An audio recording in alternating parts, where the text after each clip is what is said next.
Okay, so this was Stan's idea. Those of you who know Stan Polasik, he had some health issues, so he was not able to make it. But he did part of this analysis with me. So that being said, the presentation is over analyzing some of the corridors that were presented for the new I-69 crossing over the Ohio River. So I'm going to go a little bit through our team, the project details, some of the challenges we faced.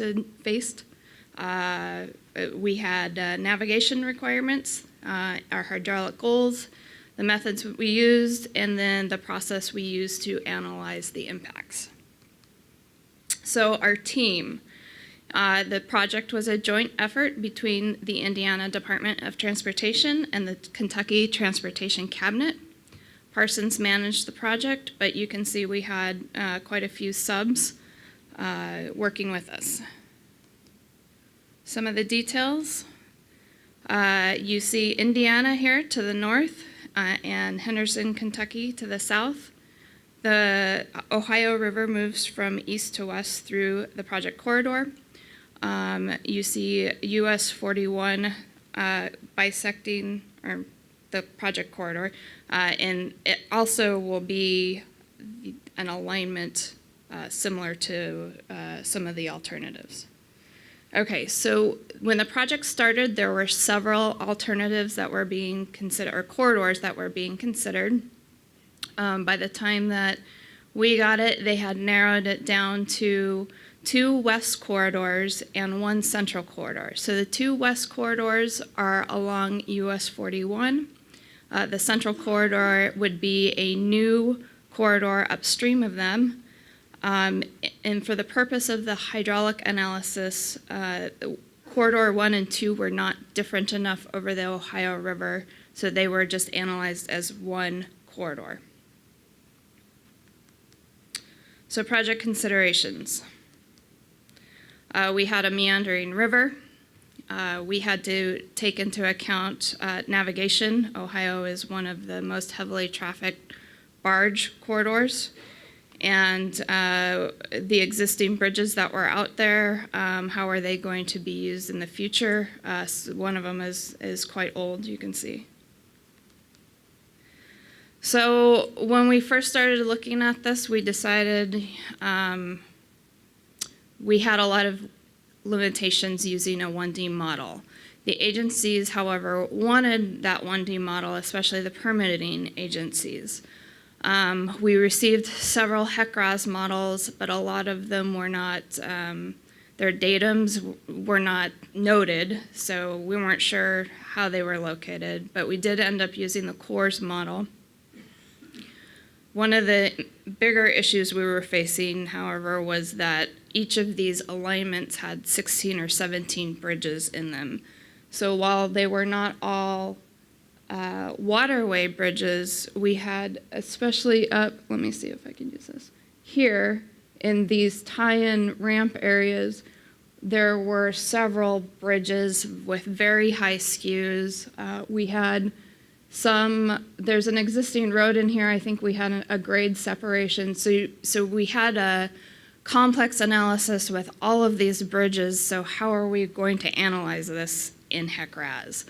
And the final point being HEC-RAS would not be able to effectively model these flow splits. We were running into some regulatory challenges. Indiana defines their floodway as 0.14 foot of rise, and Kentucky defines their floodplain as 1 foot of rise. This is important going forward because the purpose of this hydraulic analysis was to give Indiana some data on how to quantify and help them choose the best corridor alignment, because anything over 0.14 rise, they would have to get floodplain easements down or upstream. Okay, so here's what the FEMA map overlaid on the project looks like. We have a very wide floodplain at 3.5 miles. And then this is just the same image with some water surface elevations drawn on from the FEMA map. And you can see they're not necessarily consistent between the two states. Okay, so before we could size anything, we had to know what the main span bridge was going to be needed for barge traffic. So the pools along the Ohio River are controlled by the Corps. So Stan set up a 2D model specifically for this. He calibrated it to a gauge in Evansville and found a flow rate based on a bank full flow. He then was able to get that information to Siemens Church Institute, who did the barge simulation. So SMS provided a very good transition from a hydraulic model to the barge simulation because of some of the data we could pull out of it, like flow direction, velocities. They were very happy with what Stan had provided them. So just to continue, they sized that main channel span to be about 800 feet. And then once they got the span size, they created a simulator in which barge captains were able to come in and test that. Okay, so our hydraulic goals. We wanted to be able to locate and size the bridge openings on the west and central alternatives and provide the TOTs with some information so that they could move forward with choosing the corridor that made sense to them. We used the tools that we had available to us, which were HEC-RAS and SMS, and then to analyze it on the cost end, we'd used ArcGIS and Excel. Our process, we created the SMS model, we calibrated it to the Corps' HEC-RAS model, we sized and optimized the bridge spans. We did a bit of a rating curve to get the backwater impacts for different sizes. We imported those sizes into HEC-RAS. We obtained the backwater, then from HEC-RAS, we created a impact map in ArcGIS, and then we were able to develop a cost analysis versus flood easement for the DOTs. So the 2D model. I took an opposite approach of what was described in here, and we might have to have people close their ears here shortly. The scatter set was created from a bunch of LiDAR maps we were provided for the project. We combined it with bathymetry we had, and then also we imported some of the data sets from the HEC-RAS model from the Corps. The boundary conditions, we had some levees on the north. The channel, you can kind of see in here, I had put in all of the piers for all of the options. Those are hard to see on the north side. Changes in land use. Manning's End, we ended up being able to use the Corps' Manning's End numbers. It calibrated very well. We had 920,000 CFS for the 100-year event, and the downstream condition we set to a level surface from the Corps' model. All right, I had 250,000 elements, which I realized might be large. It covered 65 square miles. It was about 4 miles wide and 8 miles long.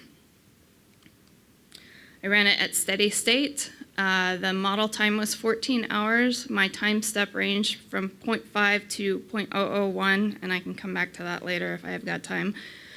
My run time was 53 hours. It was excruciating. So, yeah, we can improve on that, I think. So these two plots are plotted at, you can't tell on the HEC-RAS on the upper one, but these are our water surface profile through the channel. They're plotted at the same scale, but you can see they're pretty close to each other. Okay, so when we analyzed the west alternative, it was the existing alignment, so we had to maintain all of the existing openings that were already there. So when we did our backwater impact analysis, we found we were under 0.14 feet, so we did not do any additional analysis after that. However, with the central alternative, it would be a new alignment and a new roadway. So for the central alternative, we did a rating curve of different span openings versus different backwater impacts. And then we were able to optimize, using SMS, we were able to optimize not only the length of the bridge, but the location of some of these overflow structures. So, and it ranged, our backwater impacts, so our models ranged from 0.14 foot to 1 foot. So this is a very simplified version, kind of blown up, so I can show you guys. So we have on the left-hand side, very little fill and large bridge spans, and then on the right, we have a lot of fill and smaller bridge spans. All right, I got a movie here. Let's see if I can play it. So here you can see the flow splits occurring, which we would never have been able to see in HEC-RAS.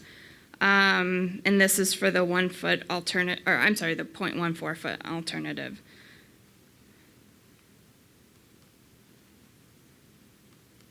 Okay, so a static representation of that animation is this. This is the flow vectors plotted, or the velocity vectors plotted. You can see the red lines are where those flow splits were occurring, and those bridge openings that we sized to then dump into HEC-RAS. We had a bit of an iteration process before we could finalize our results.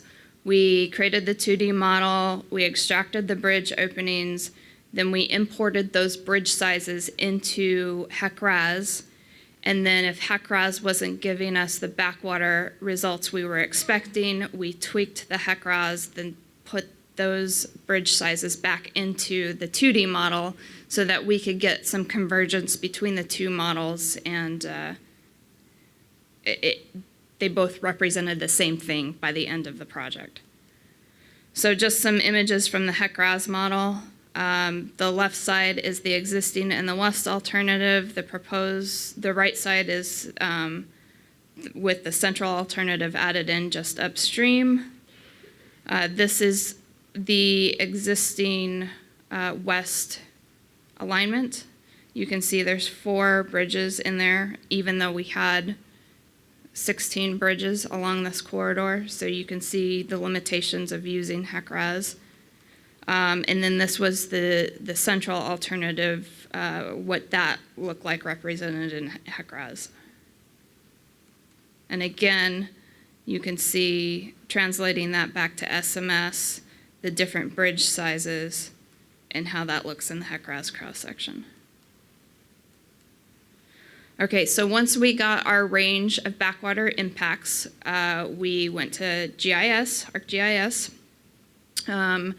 The GIS guys, they took our backwater impacts and created a shapefile out of it. They overlaid that shapefile to a LiDAR terrain map, and that provided an impact map. Then they overlaid the impact map with the parcel information.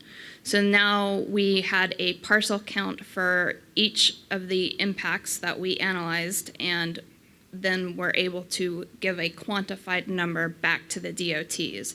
And we looked at both existing parcels that would have a rise, a proposed rise on them, and new parcels that would be impacted.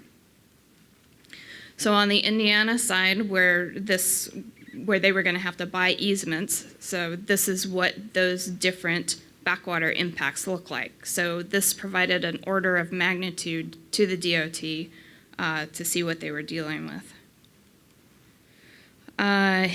You can see some of these numbers from no impacts to 11,000 parcels and 60,000 acres. On the Kentucky side, because their floodplain or floodway, is defined as 1 foot, this is the 1 foot map. You can see the dark blue on there. So my conclusions. We felt like the floodplain, the bridge number, they were going to be way too complicated to model this in HEC-RAS. So we used SMS. It worked very well. We were able to calibrate it very closely to the Corps model. And the 2D model showed a much nicer view of what was actually going on at all of these bridges.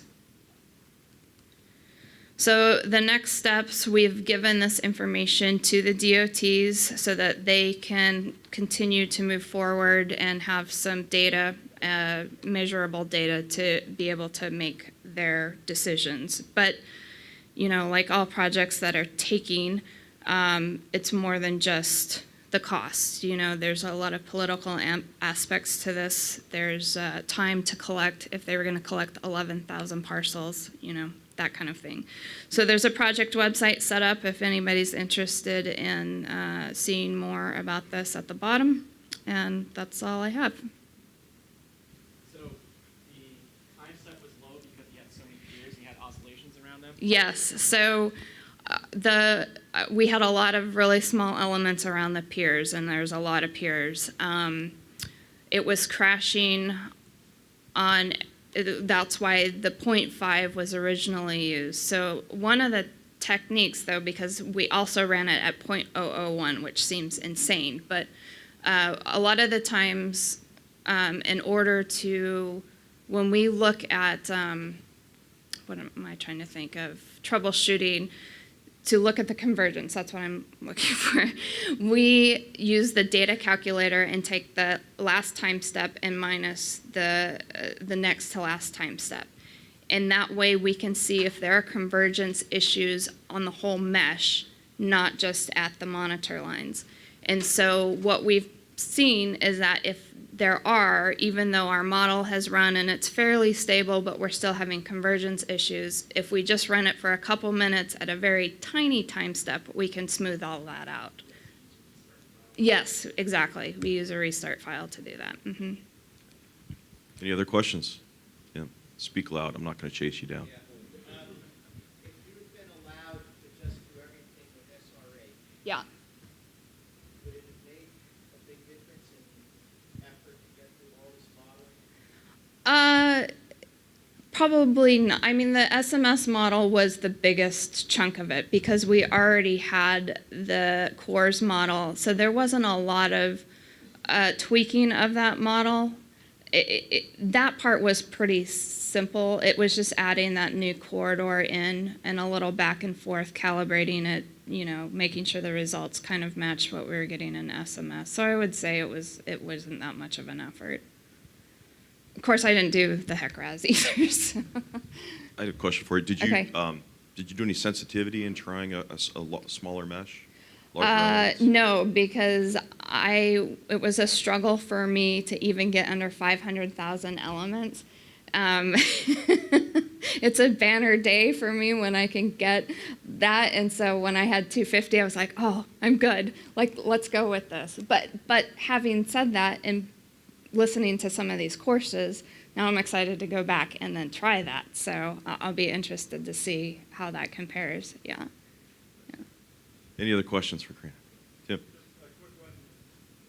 You mentioned that you changed the HEC-RAS cross-section structure information and then put that information into SR. Uh-huh. Did you have to do both manually, or did you find some sort of more automated process to go with HEC-RAS? No, we just did it manually. But, I mean, it was, in my opinion, probably easy enough in HEC-RAS to switch those bridge lengths. And then I just tweaked the materials file in SMS until they matched. Any others? Okay. We have time? All right.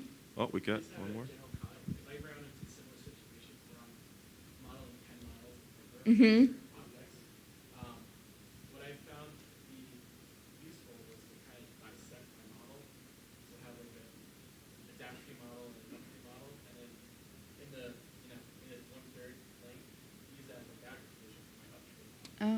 That's a good That's idea. worked on one of the projects where I had to do unsteady state. Okay, that's a good idea.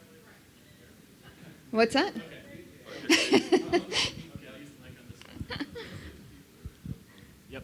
So the big thing is when I'm modeling large rivers like the Connecticut River on the border of New Hampshire and Vermont, sometimes I have an unsteady state model because just back up. Property owner was concerned about flood rising because of a roadway shift, realignment, and raise in a profile. So I had two models, a downstream model and an upstream model. The reason why I did that is so that I had more efficient, not convergence so much, but more efficient run times. And it's just a trick that I've found that works. And I just use a time series water surface elevation for my upstream model. Okay, well, Okay. thank you, Corinna. Appreciate that.